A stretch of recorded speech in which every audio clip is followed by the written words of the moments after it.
Proud of our ancient heritage and unwilling to witness or permit the slow undoing of those human rights to which this nation has always been committed and to which we are committed today at home and around the world.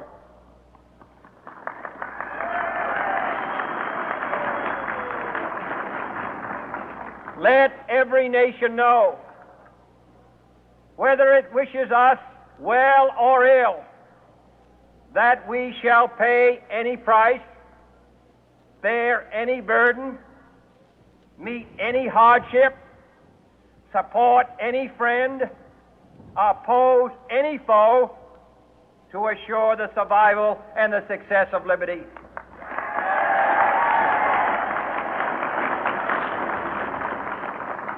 This much we pledge and more. To those old allies whose cultural and spiritual origins we share, we pledge the loyalty of faithful friends.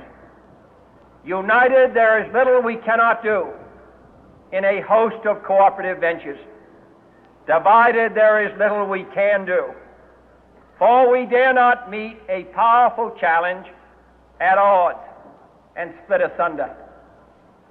To those new states whom we welcome to the ranks of the free, we pledge our word that one form of colonial control shall not have passed away merely to be replaced by a far more iron tyranny.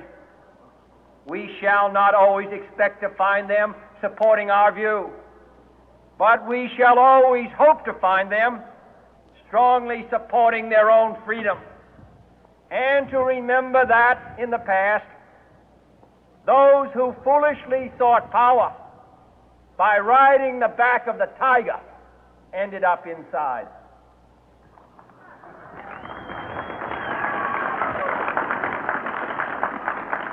To those people in the huts and villages of half the globe struggling to break the bonds of mass misery, we pledge our best efforts to help them help themselves for whatever period is required, not because the communists may be doing it, not because we seek their votes, but because it is right. If a free society cannot help the many who are poor, it cannot save the few who are rich.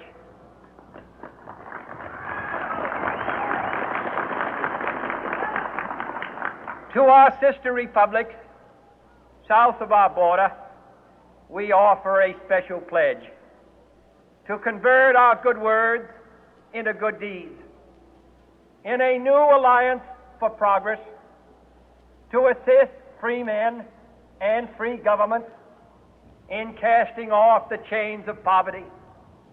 But this peaceful revolution of hope cannot become the prey of hostile powers. Let all our neighbors know that we shall join with them to oppose aggression or subversion anywhere in the Americas. And let every other power know that this hemisphere intends to remain the master of its own house.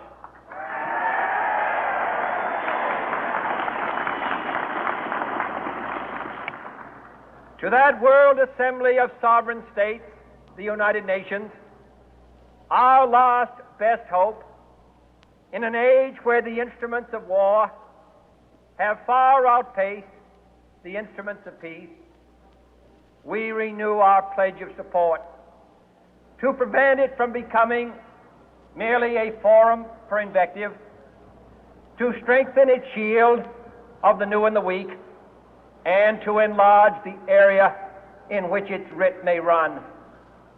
Finally, to those nations who would make themselves our adversary, we offer not a pledge, but a request that both sides begin anew the quest for peace.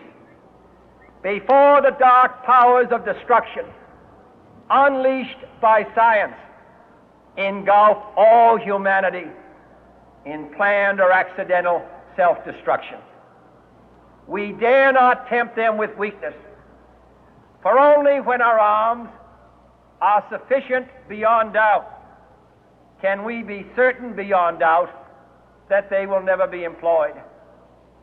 But neither can two great and powerful groups of nations take comfort from our present course, both sides overburdened by the cost of modern weapons, both rightly alarmed by the steady spread of the deadly atom, yet both racing to alter that uncertain balance of terror that stays the hand of mankind's final war. So let us begin anew, remembering on both sides that civility is not a sign of weakness, and sincerity is always subject to proof. Let us never negotiate out of fear, but let us never fear to negotiate.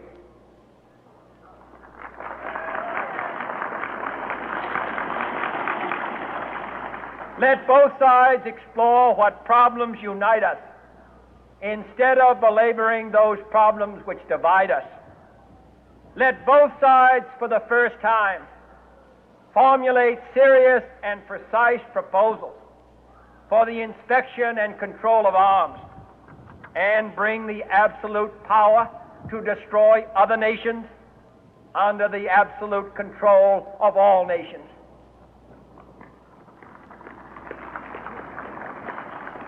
Let both sides seek to invoke the wonders of science instead of its terrors. Together, let us explore the stars, conquer the deserts, eradicate disease, tap the ocean depths, and encourage the arts and commerce.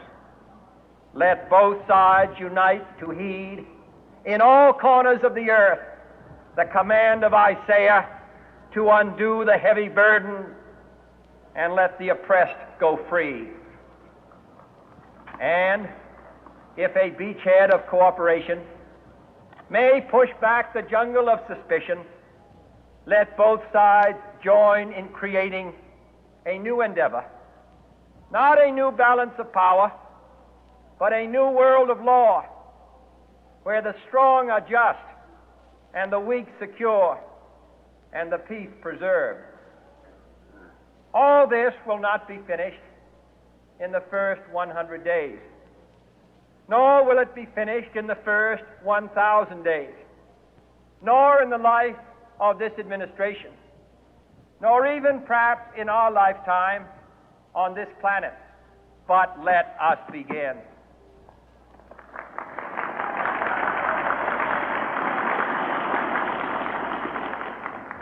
In your hands, my fellow citizens, more than mine, will rest the final success or failure of our course. Since this country was founded, each generation of Americans has been summoned to give testimony to its national loyalty. The graves of young Americans who answered the call to service surround the globe.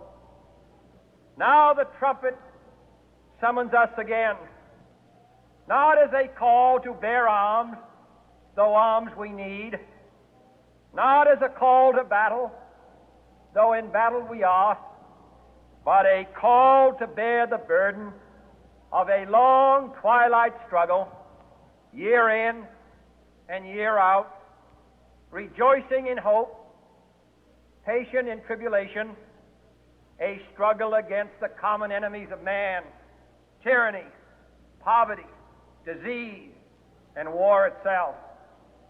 Can we forge against these enemies a grand and global alliance,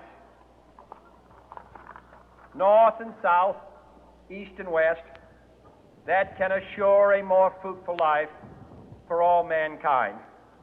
Will you join in that historic effort?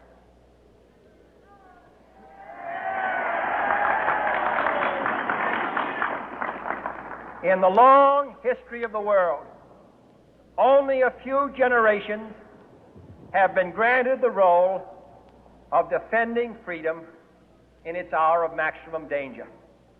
I do not shrink from this responsibility. I welcome it.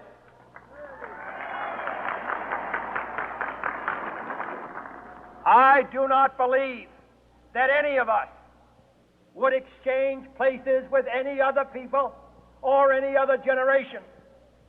The energy, the faith, the devotion which we bring to this endeavor will light our country and all who serve it. And the glow from that fire can truly light the world. And so, my fellow Americans, ask not what your country can do for you, ask what you can do for your country.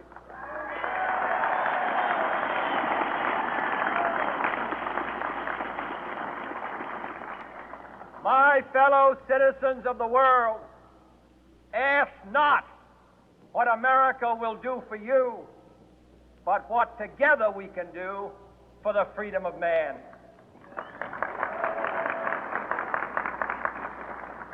Finally, whether you are citizens of America or citizens of the world, ask of us here the same high standards of strength and sacrifice which we ask of you. With a good conscience, our only sure reward, with history the final judge of our deeds, let us go forth to lead the land we love, asking His blessing and His help, but knowing that here on earth, God's work must truly be our own.